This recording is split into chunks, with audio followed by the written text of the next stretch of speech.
Welcome back to Elfster's Rifles and Reloading, part 4 of this quick tips and saving money video. And I'll try my best to keep this short and simple, just the way I like it. So you just purchased an AR rifle, and you're having issues with it in terms of failure to feed or failure to eject. More times than not, you need to allow time for the bolt to break in with the upper receiver. And I've had issues with this myself, especially when I first started out. You know, all I could afford at the time was an inexpensive $600 DPMS Oracle that I had issues with it jamming all the time. And, you know, I noticed after about, 100, 200, maybe even 300 rounds that those issues to failure to feed or failure to eject simply went away and ended up being an amazing rifle. So if you are having those issues with your AR, failure to feed, failure to eject, or you first get your rifle, you open up the box, and the bolt carrier group is a little rough inside the upper receiver. What I suggest doing, rather than wasting all that ammunition or trying to send in right away to the manufacturer to see what's wrong with it, is just running the bolt manually by pulling back on the charging handle and slapping the bolt forward home over and over and over. Sometimes it takes 50, 100 times until that bolt can wear in with the upper receiver. So if you are having some issues with jamming, ejecting, or just basic functions of the upper receiver with the bolt carrier group, before you send it in and email that manufacturer, just try running the bolt manually about 50 to 100 times and then give it a shot. If it works, great. If not, then send it in.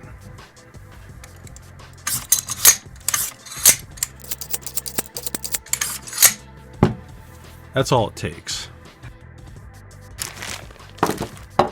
So I already touched base with this in part, I think 1 or 2 of my quick tips and saving money videos about keeping your dies rust free by putting them inside a Ziploc bag with a piece of cardboard or index card and spraying WD-40 inside the bag and saturating that card with a piece of cardboard.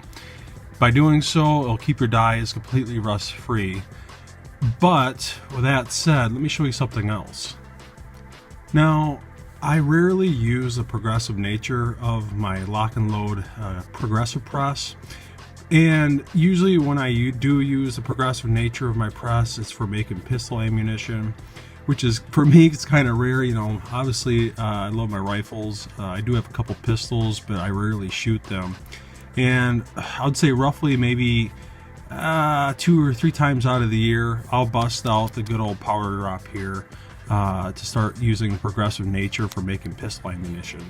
So I'll treat my powder drop the same way I do my dies.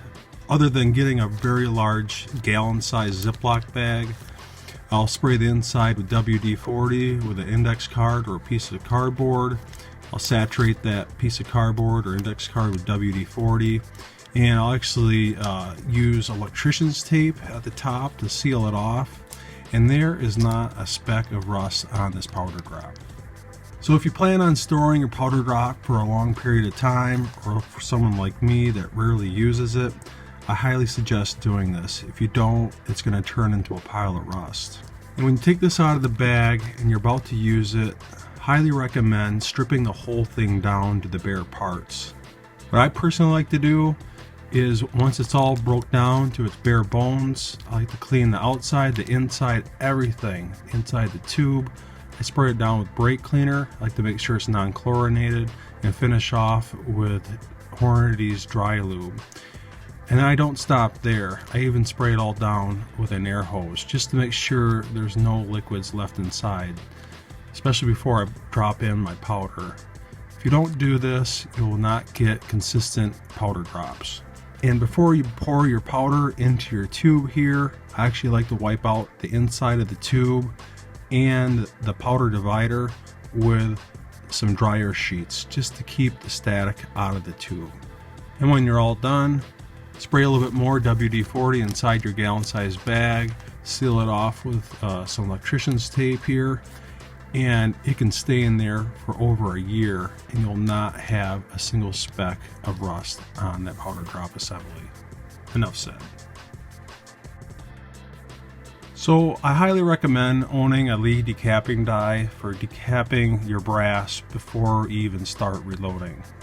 But with that said, no matter how good you are at the reloading bench, no matter how much you try to make sure that this is tightened just right, so if you do get a jam trying to decap your brass, that this pin is actually supposed to slide in and out of the nut, I suggest buying another decapping pin itself. No matter how good you are, it's eventually going to happen. And if you go on Lee's website, you can buy just the pin itself, and it's actually free. Let me restate that. They say it's free and they actually show it for $3, but when you add to the cart, they're saying, hey, miraculously this pin's going to be free, but the shipping is over $5. I think it's $5.50 shipped. So I'm sure they're hiding the cost of the pin and the shipping. But regardless, before this happens, trust me, buy one now so you're not waiting for this to show up in the mail.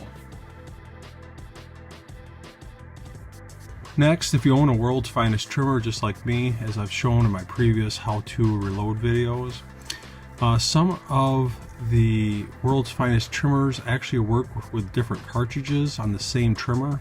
For example, this particular 308 World's Finest trimmer actually works for 243, and they actually list that on their website.